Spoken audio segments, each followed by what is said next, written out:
you this day. Amen. Sige po tayong lahat ay makakaupo. Gusto ko po simulan ang ating bagong series sa isang tanong. Okay? Itong tanong na ito ay isa sa pinakamahalagang tanong, the most important question you'll ever answer in your life. Okay? Pinakamahalagang tanong na pwede mong sagutin, na dapat alam mo ang sagot para sa buhay mo. Okay? Inuulit ko. Itong tanong na ito ay naniniwala ko ang pinakamahalagang dapat na may sagot ka. Hindi kung saan ka pupunta, hindi ko anong gagawin mo, hindi ko anong pinaniniwalaan mo, kundi yung pinakamahalagang tanong ay ito para sa sarili mo, ay yung tanong na, who am I? Okay? Tanongin mo yung sarili mo ngayon, sino nga ba ako? O tanong mo yung katabi mo, who are you? Okay, so welcome to our new series. Ito po yung pag-uusapan natin sa loob ng isang buwan. At ang dahilan po nito ay upang makilala natin kung sino tayo sa pagtingin ng Diyos sa atin. Ang ating pong series is about identity in Christ. Okay, sabay-sabay nga natin sabihin, identity in Christ.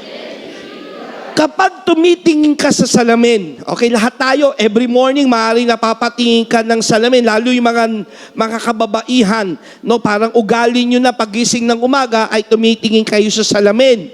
No? Hindi lang siguro mga babae, pati yung mga lalaki, napapatingin tayo sa salamin. Ang tanong ko, kapag tumitingin ka sa salamin, sino ang nakikita mo? Ha? Oo, sarili mo. Now, paano mo tinitingnan ang iyong sarili? No? Sino ka ba talaga? Dapat masagot natin, no? And I believe through the Word of God, ngayong oras na ito, ay masagot natin kung sino nga ba tayo. Kasi maraming mga kaguluhang nangyayari ngayon sa mundo, and I believe itong generation ito ay confused generation. Lalo sa panahon na kung saan ay nandiyan ang social media, no? Nandiyan ang internet, lalong gumugulo ang maraming mga kaisipan ng tao tungkol kung sino nga ba sila. Okay? Hindi nila ma-identified, hindi nila masagot yung tanong na kung sino nga ba sila. Sapagkat ang ibig sabihin sa iba na pag-identify ng kanilang sarili ay nakabase sa, minsan sa social media. Likes is equals worth. Success equals identity. Feelings is equals truth. And failure means sometimes for most of people is final. Yung likes, yun yung kanilang worth. Kung ano yung dami ng kanilang likes, yun yung worth nila sa buhay. Kung ano yung success nila, yun na yung identity nila. Nandiyan ba kayo? Kung anong nararamdaman nila, tingin nila, yun na yung totoo. At kung ano yung kabiguan nila, tingin nila, tapos na yung kanilang buhay. At ang pagtingin natin, minsan sa ating mga sarili, nakikinig na po ba kayo? Ay nakabase, hindi lang sa social media, kundi minsan, nakatingin tayo, na-identify natin ang ating sarili, kapag tayo ay tagumpay. Di ba? O pag tinanong ka, sino ka? Ang sasabihin mo, yung mga tagumpay mo. Mga nagawa mo magaganda. Nagtapos ka ng ganito. No? Doktor ka, abogado ka, teacher ka. Minsan yun ang identity mo. At kung diyan ka nakatingin sa success, kapatid, ang katotohanan, yan ay hindi matibay na pagtingin sa iyong sarili. Sapagat ang tagumpay ay hindi laging nandyan. Amen ba? May pagkakataong nasa taas ka at may pagkakataong ikaw ay nasa baba. Kaya kapag ang identity mo ay nakatingin doon lagi sa katagumpayan, yung ibig sabihin, ang identity mo ay hindi rin matibay. Amen ba? Sumunod, ang identity ng iba ay nakabase sa kanilang relasyon. Pag tinanong mo, sino sila? Ako ay asawa ni ganito. No? May mga lalaki na minsan may kilala kong relasyon na kung saan masyado yung kanyang insecurity sa kanyang asawang babae sapagkat yung babae ay mas tagumpay kaysa sa kanya. Ang kapag ka siya'y binabate oy, kapatid na ano, ikaw yung asawa ni pastora, ganyan. No? Nawawala yung kanyang identity, nakabase sa kanyang relasyon. Naalala ko rin nung ako'y bata, lagi ang sasabihin sa akin, ay, yan nga pala si, ano nga bang pangalan mo? Ikaw yung anak ni Bishop Boy, no? Depende sa relasyon mo, yung identity mo. Sino nakaka-relate doon?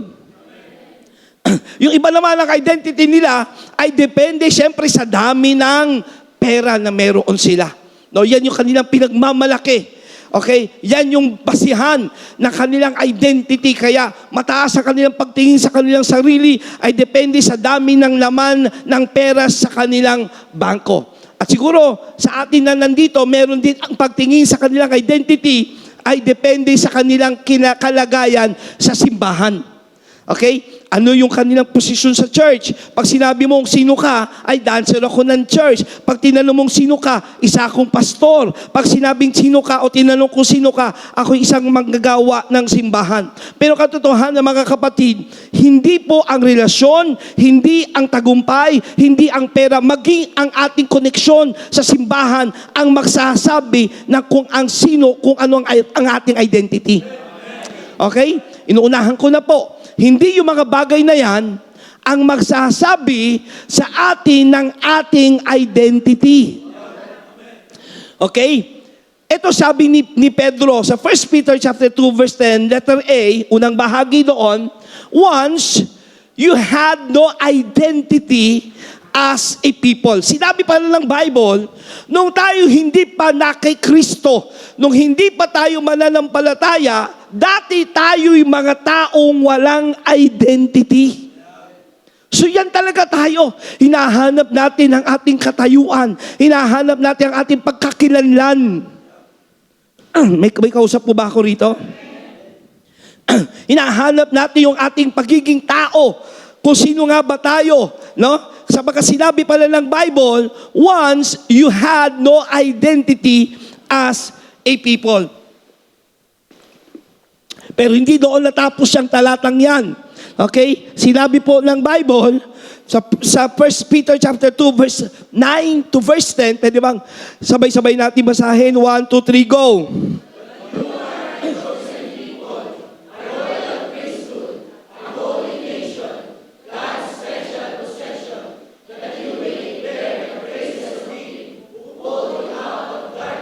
Into His wonderful light. Once you had no identity as a people. Now, you are God's people. Once you received no mercy, now you have received God's mercy. Isa-isahin po natin yung sinabi rito ni Apostol Pedro, who we are. According sa kanyang sinabi sa 1 Peter chapter 2, verse 9 to 10, we are a chosen people, a holy nation, God's special possession. Pwede ba palapakan natin si Lord? Number 4, people who declare the praises of Him. Number 5, called out from darkness into His wonderful light. Once you receive no mercy, now you have received God's mercy. Dati hindi kayo nakatanggap ng mercy, ngayon nakatanggap na kayo ng mercy ng Panginoon. And number 7, once you had no identity as a people, now you are God's people. So malino na tinuturo ng Bible. Malino na sinasabi, no, ng Bible na tayo noon ay walang identity. Kaya lito tayo noon eh. Ikaw ba ay, paano mo titinan ang sarili mo? Nakabase ba sa tagumpay? Sa dami ng nakakakilala sa iyo? Sa connection na meron ka? Sa dami ng meron kang pera? Sa tagumpay na meron ka? Sabi ng Bible, kahit meron ka lahat ng yan, ikaw pa rin ay walang identity noon. Pero ngayon ay dahil ikay tao na ng Diyos, ngayon binigyan ka na ng identity ni Lord. Kaya ang ating pag-usapan dito sa ating tema ng new series, Identity in Christ, okay, basahin natin yung Colossians chapter 2 verse 10 ng sabay-sabay. 1, 2, 3, go! And you have been made complete in Christ, who is the head over every ruler and authority. Anong sabi niyan? You have made complete in Christ. So our new series, Identity in Christ, ang unang topic natin is complete. Sabay-sabay natin sabihin complete. Ulitin natin complete. I pray, pagtapos mo nito, hindi mo na maisip at makita ang sarili mong kulang-kulang ka. Tingnan mo yung katabi mo, mukhang kulang-kulang ba? Minsan tingin natin sarili natin kulang-kulang no? Pag sinabing complete, from the Greek word, pleroo, means to be filled to the top, punuin hanggang taas, to be made full, perfect, lacking nothing, ibig sabihin, hindi ka na kulang, to be fulfilled, finished, and satisfied. So, sinabi ng talata na ating binasa kanina, you have been made complete in Christ. Ginawa ka ng kumpleto dahil kay Kristo. Ibig sabihin, ginawa kang kumpleto, wala ka ng kulang. Buo ka na. Perpekto ka na. Hindi ka na kulang-kulang, kundi tapos ka na. Satisfied ka na. Nandiyan kayo? Kasi ito ang problema ng maraming mga tao. Listen, at nangyari din po sa akin ang personal. Maaring nasa simbahan ka, pero you are still in the crisis of your identity. Nakita ko maraming mga kabataan nasa loob ng church. Yung iba nga tumanda na sa loob ng simbahan, pero hinahanap pa rin nila ang kanilang kabuuan, pagiging buo. Hello? Kasi hindi nila nakikita yung sinabi ng salita ng Diyos kung sino ba sila. Hello? Nakatingin ka lagi sa panlabas, nakatingin ka sa kung ano yung wala sa'yo. Hello? Nakatingin ka doon sa sinasabi ng tao sa iyo sa sitwasyon mo. Hello? Pwede kang nasa loob ng church, pero you have an identity crisis. Hello? Kaya yung iba, susubukan ng isang ministry. Hindi nagustuhan, susubukan ng ibang ministry. Pupunta sa isang simbahan, kapag hindi na-bless, pupunta uli sa ibang simbahan. Hello? Laging may hinahanap sila. Ito yung mga taong kahit ilang beses pumunta sa mga revival conference, kahit ilang beses umatin ng mga training, discipleship, kapag hindi nila naunawaan na yung sinabi ng salita ng Diyos sa buhay nila, laging may kulang sila. Listen to this. Ito ang isang pinaka-kasinungalingan na pwede mong paniwala ang sinabi ng demonyo sa'yo. Yung salitang, you are not enough. Nandiyan kayo? Sabi mo sa katabi mo, kasinungalingan yan. Yan ay lies in the pit of hell. Yan ay isang kasinungalingan galing sa impyerno na hindi ka sapat, kulang-kulang ka. And because many Christians, although they are in the church, but they have identity crisis at tinanggap nilang hindi sila sapat, kulang pa rin sila. Nandiyan kayo? Kaya ano nangyari? May mga kung ano-anong basurang dumating sa kanilang isipan. Kung ano-ano mga basura ang tinanggap nila pakipindot. Nagkaroon sila ng insecurity, trying to impress other people. Kita niyo may mga taong sobrang papansin kasi may insecurity problem. Laging kailangan magbihis ng maganda lagi. Walang problema doon. Pero kung nagagaling yan dahil insecure ka, hello? May problema. May anxiety, fear of never measuring up. Lagi parang may hinahabol sila sa buhay nila. Kita mo yung mga taong ganyan na you are not enough, lagi kang pagod. May kausap po ba ako rito? Sabi mo sa katabi mo, sikuhin mo ng malakas, sabi mo, ikaw ang topic ngayon. May comparison sila. Lagi nila kinukumpara kanilang sarili sa iba. And they are addicted saan? Sa paghahanap ng likes. Addicted sila sa paghahanap ng approval ng tao. Kaya pagka mga may post sila sa social media, lagi nila tinitingnan gano'n lamang karami ang mga nag-like sa kanila. Kasi ang likes is equal to worth. Yun yung base ng kanilang pagtingin sa kanilang sarili. Now listen, you don't need a platform to be complete. You don't need perfection to be whole. You are already complete in Jesus Christ. Anong sabi Colossians chapter 2 verse 10? Sabihin natin ito ng may pananampalataya. 1, 2, 3, go. And you have been made complete in Christ. Ikaw ay kinumpleto na ng Panginoong Jesus.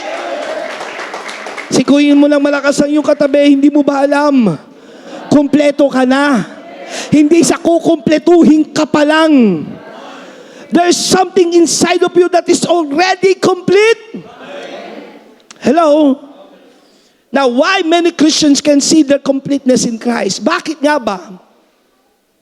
Maraming Kristiyano nasa crisis pa rin ng identity na hindi nila makita yung pagiging kumpleto nila kay Kristo. Number one, nakita kong totoo nito, they are living from a performance-based identity. Sapagkat ang kanilang pamumuhay Kristiyano ay nakabase lagi sa kung ano yung kanilang ganap, kung ano yung kanilang nagawa. Nandiyan kayo? Maraming Kristiyano ang naniniwala na kanilang halaga ay nakabase sa kanilang pagganap, hindi sa ginawa ni Kristo, hindi sa tinapos ng ginawa ng ating Panginoong Hesukristo. Lagi silang doon sa, parang kulang pa ako sa prayer, kulang pa yata ako sa naibigay. Nandiyan kayo? Anong nangyayari sa mga taong may ganitong identity? Naintindihan niyo ba pinag-usapan natin ngayon? Sabi mo nga ulit sa katabi mo, your identity is in Christ and you are complete. Sa unang topic natin sa identity in Christ, inuulit ko, you are complete. Wow, tanggapin mo ito. Now, para matanggap mo ito, huwag mong tignan ang identity mo na nakabase sa mga bagay na dapat mong gawin. Kapag yun ang ginawa mo, laging pagod ang spirito mo. Lagi kang pagod. Sabi ng Panginoon, binigyan ko kayo nakapahingahan, hindi nakapaguran. Kapag pagod ka lagi dahil sa paggampan mo ng mga tungkulin mo at tingin mo yun ang iyong identity, pag ginagawa mo yun, isang araw, mangyayari sa'yo, aayaw ka.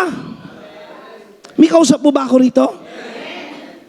Mabilis ma-discourage. Kasi bakit? Naghahanap sila ng approval. Mabilis ma-discourage kasi minsan mararamdaman mo mag-iisa ka. Naiinggit o nagko-compare sa iba. Bakit mas malaki naman ang binigay ko dyan? Lord, bakit siya mas pinagpala mo kaysa ako? Mas tapat naman ako sa kanya. Kasi identity mo nakabase sa kung ano yung ginawa mo. Naintindihan niyo ba yun? Hello? Bakit hindi nakikita ng mga Kristiyano na dapat sila'y kumpleto na? Kasi nakabase ang kanilang pagtingin sa kanilang sarili. Saan? Sa pagganap nila. Sa mga, kumbaga, yung kanilang performance. Hello? This is spiritual competition, not spiritual identity. Hindi po yan ang gusto ng Diyos sa atin. Ang gusto ng Panginoon sa atin, maranasan mo dahil kay Kristo, kumpleto ka na.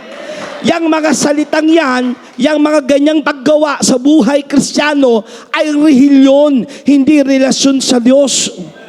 May kausap ako rito?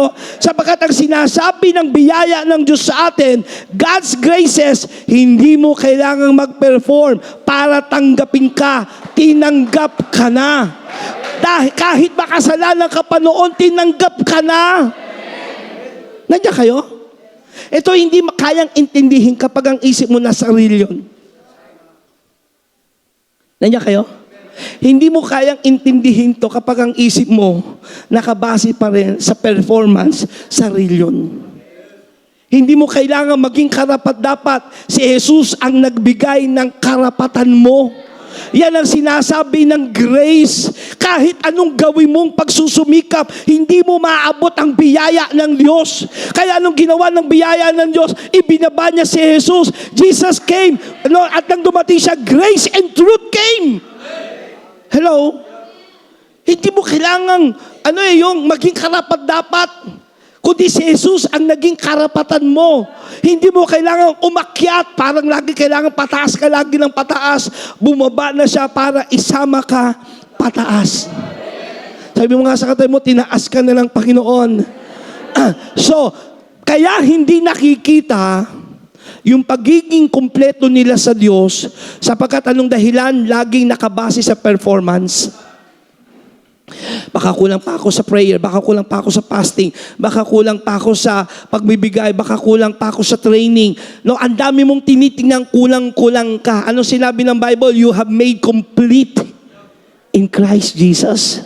Bakit? Ano pang dahilan na bakit laging tingin mo ay kulang ka? They see themselves through their past, not through the cross. Lagi mo tinitignan yung mga nagawa mo ng nakaraan. Kaya tingin mo, ang identity mo ay makasalanan kasi lagi mo nakikita yung kasalanan mong nagawa. Totoo naman, makasalanan tayo pero hindi ka na ganun tinitignan ngayon ng Diyos. It takes faith to believe that. Listen to me, church. It takes revelation to receive that. Hindi ka na tinitingnan ng Diyos sa iyong kasalanan. Bakos yung kasalanan na gawa mo noon, ngayon at gagawin pang kasalanan ay pinatawad na ng Panginoon. Hindi ka ganun tinitingnan ng Diyos. Hindi ka na-identify dahil kung sino ka noon. Kasi kung lahat tayo identified lang sa kung sino tayo noon, walang karapat dapat sa atin. Wala. Kahit maliit yung kasalanan mo, kasalanan pa rin. Nandiyan kayo? So wag mong tignan ang identity mo sa kung ano yung nagawa mo noon. Nagawa mo ng nakaraan. Hindi ka ganun tinitingnan ng Diyos. Sabi sa katabi mo, hindi ka ganun tinitingnan ng Diyos. Kundi kumpleto ka na sa paningin ng ating Panginoong Diyos. Now, how to activate this completeness?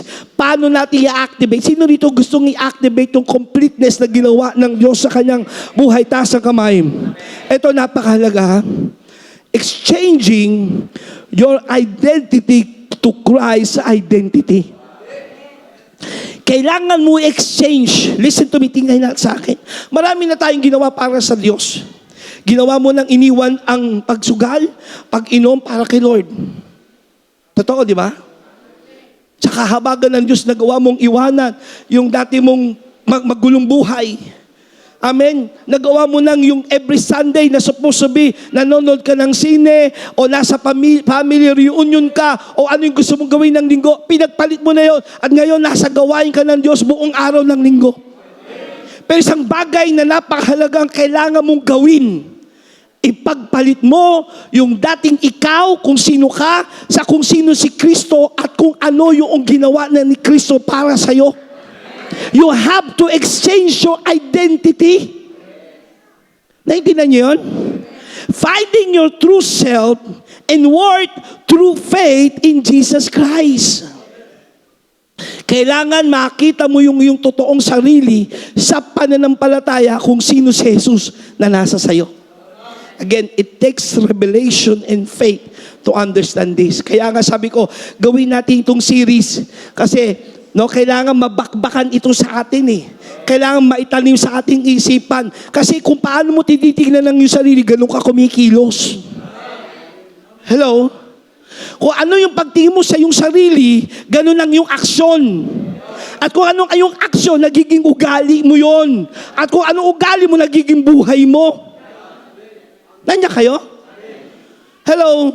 Ano sabi ng Bible? Galatians chapter 2 verse 20. Sabay-sabay basahin. 1, 2, 3, go. My old self has been crucified with Christ. It is no longer I who live, but Christ lives in me. So I live in this earthly body by trusting in the Son of God who loved me and gave Himself for me. Sabi niya rito, my old self, yung dati kong ako, ay napako ng kasama ni Kristo. So by faith, ito kayo ng pagtingin mo. Yung ikaw noon na makasalanan, kulang-kulang, okay?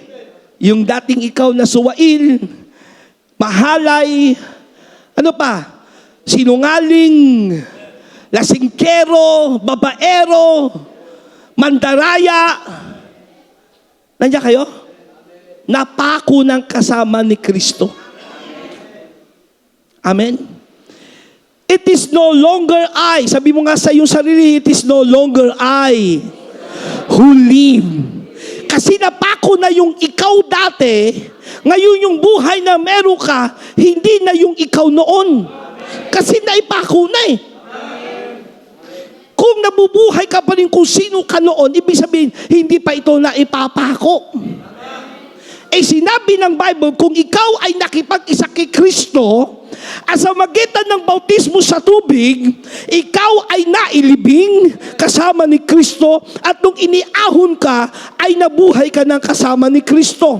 Kaya paniwalaan mo, kapatid, na yung buhay mo ngayon ay hindi mo nabuhay yan. Sabi mo sa katabi mo, itong ako ngayon ay hindi na ako ito. Nanya kayo? Amen? Hindi na ikaw yung dating ikaw. Sabi rito, it is no longer I who live, but Christ lives in me. So I live in this earthly body. Oo, nandito pa ako, bubuhay ako dito sa mundo, dito sa earthly, no? Dito sa sanlibutan ito. By trusting in the Son of God. Yung pananampalataya sa anak ng Diyos na nagmahal sa akin at nagbigay ng buhay para sa akin. Kaya kung buhay ka man ngayon, hindi na yan yung buhay mo noon. Bakit kailangan mo maintindihan ito? Listen to me, tingay lahat sa akin. Actually, magiging topic ito sa mga darating na linggo. Pero sabihin ko na po sa inyo, nagsisimula kung sino ka sa dapat sa paniniwala muna kung sino ka. Ang iyong aksyon ay nagsisimula sa being before doing. Okay? Sabay-sabay nga natin sabihin, being before doing. Kailangan maging ikaw muna bago yung paggawa.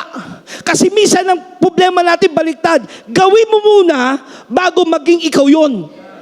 Sa grace ng Diyos, no, sa Biblia, maniwala ka muna kung sino ka, saka ka magiging ganon. Ulitin ko.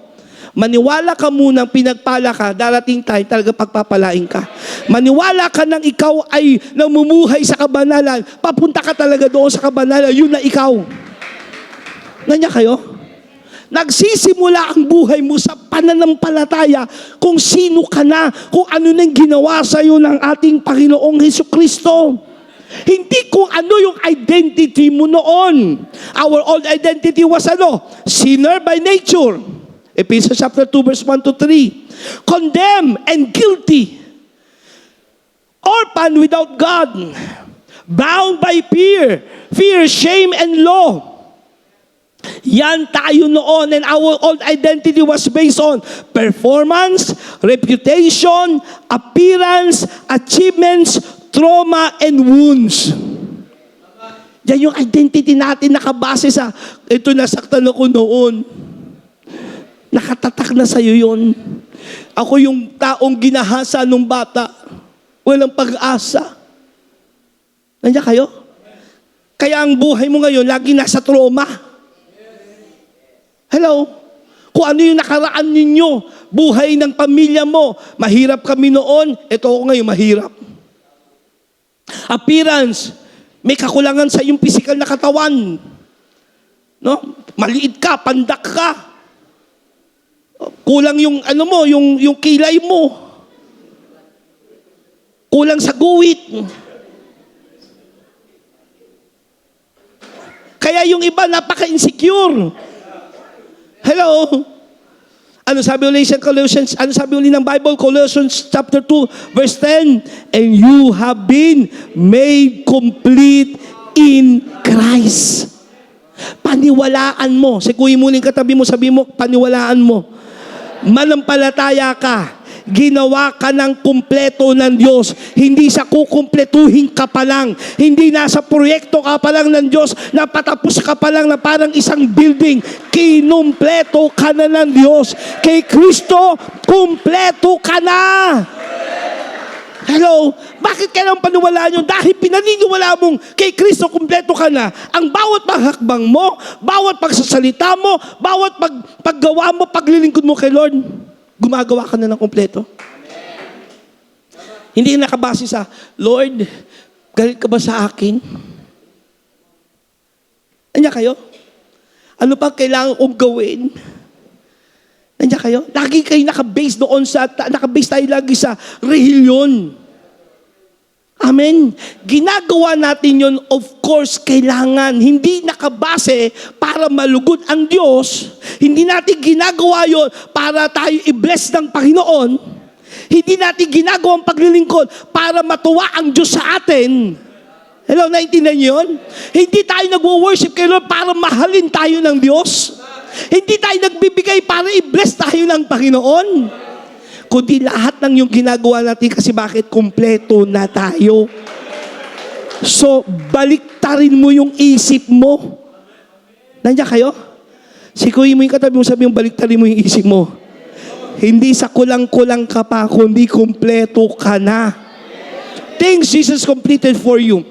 Mga bagay na kinumpleto ng Panginoong Hesus sa atin. Number 1, your value is sealed. Ephesians chapter 1, verse 13 to 14. And you also were included in Christ when you heard the message of truth, the gospel of your salvation. When you believe, you were marked in Him with a seal. Sabi mo sa katabi mo, tinatakan ka. Sinelyuhan ka. The promised Holy Spirit, who is a deposit guaranteeing our inheritance. No? Guaranteed na. Ano ba sa Tagalog ng guaranteed? Ha? Meron na katiyakan. Okay?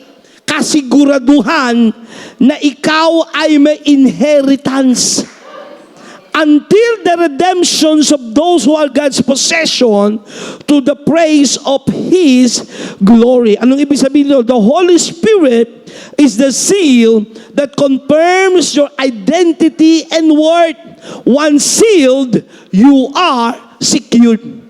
Dahil ang Banal na Espiritu ay dumating sa atin, sinelyuhan kung sino tayo, at tayo ngayon binigyan ng halaga ng Diyos, hindi dahil mabait ka, kundi dahil mabait ang Diyos.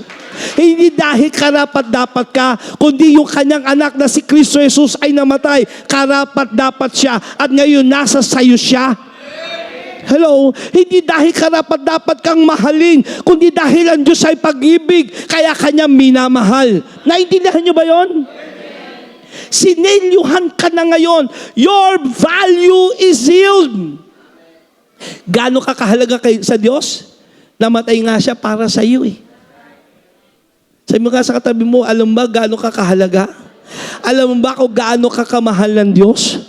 Namatay siya para sa'yo. Ganun kakahalaga sa Diyos. Jesus did to complete us. Ano yung mga ginawa ng ating Panginoong Hesus? Your purpose is secure.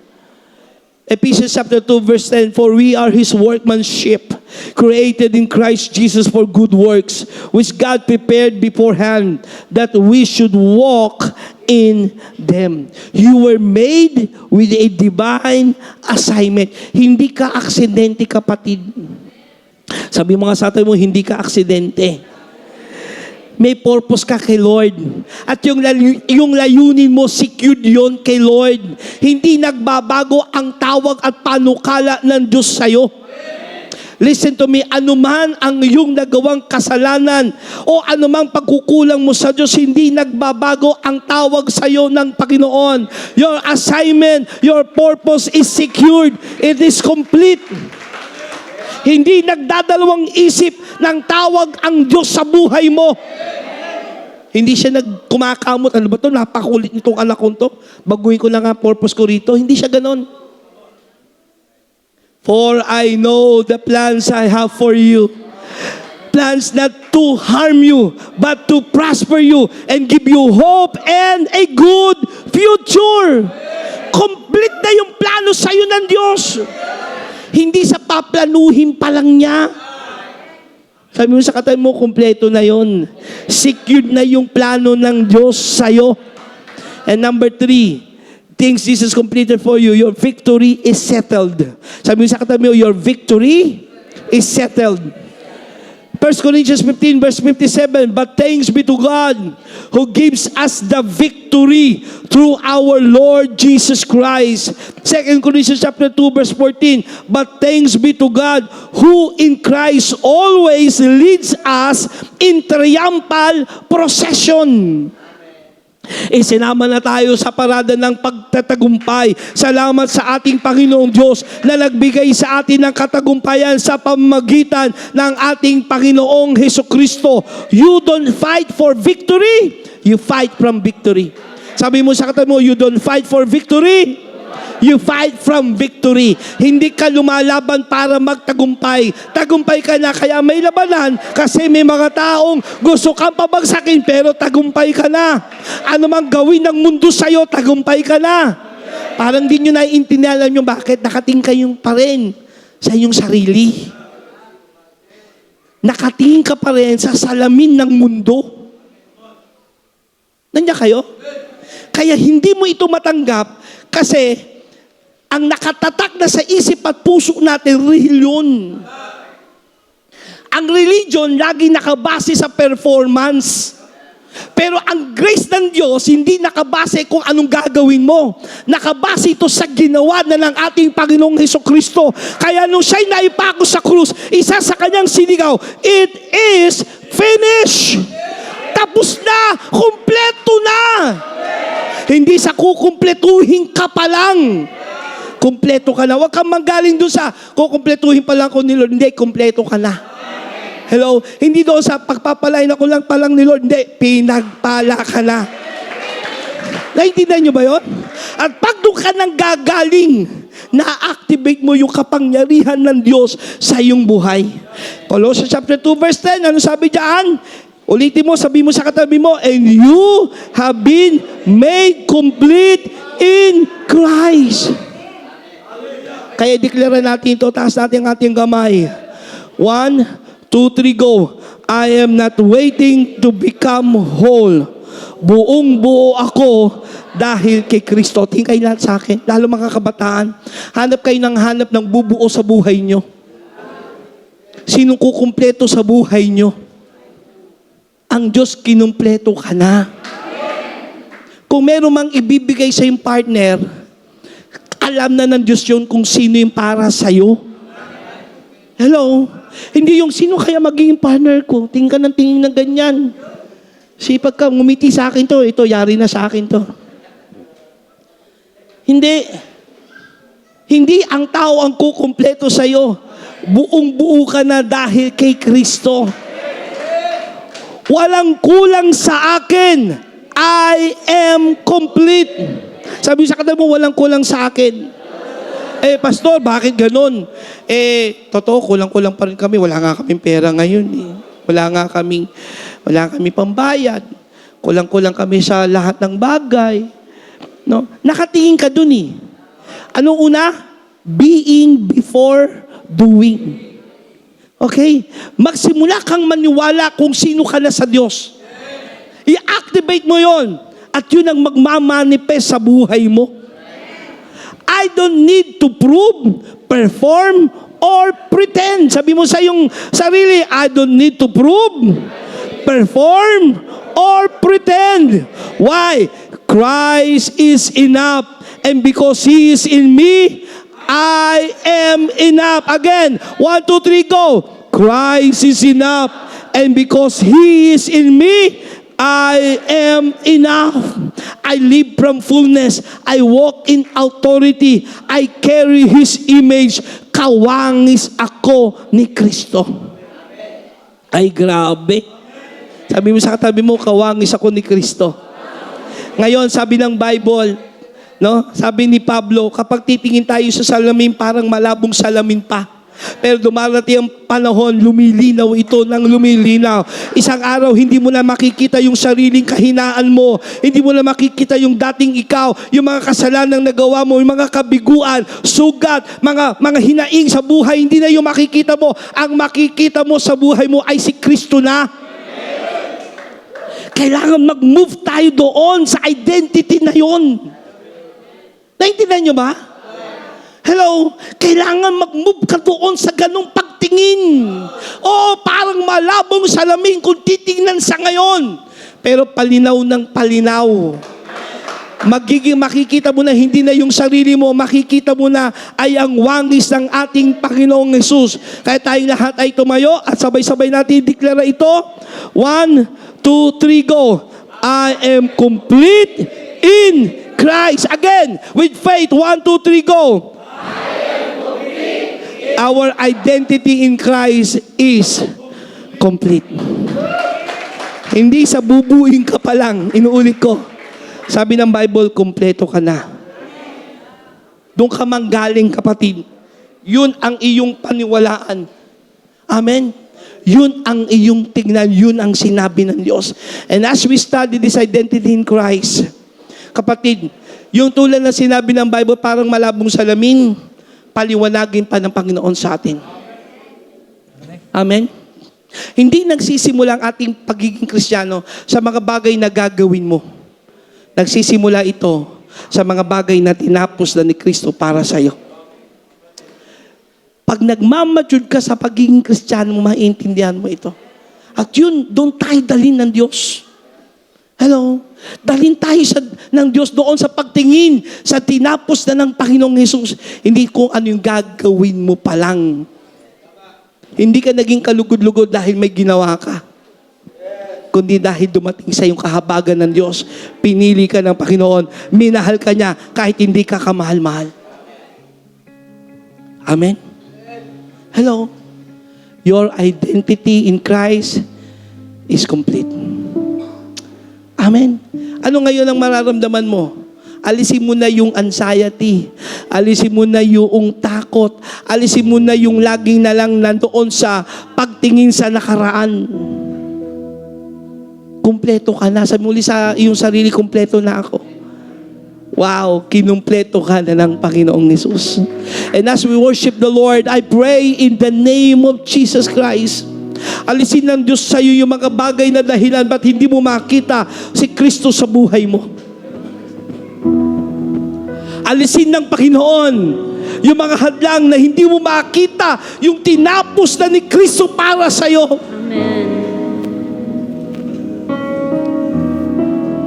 You live by faith, not by sight. Amen.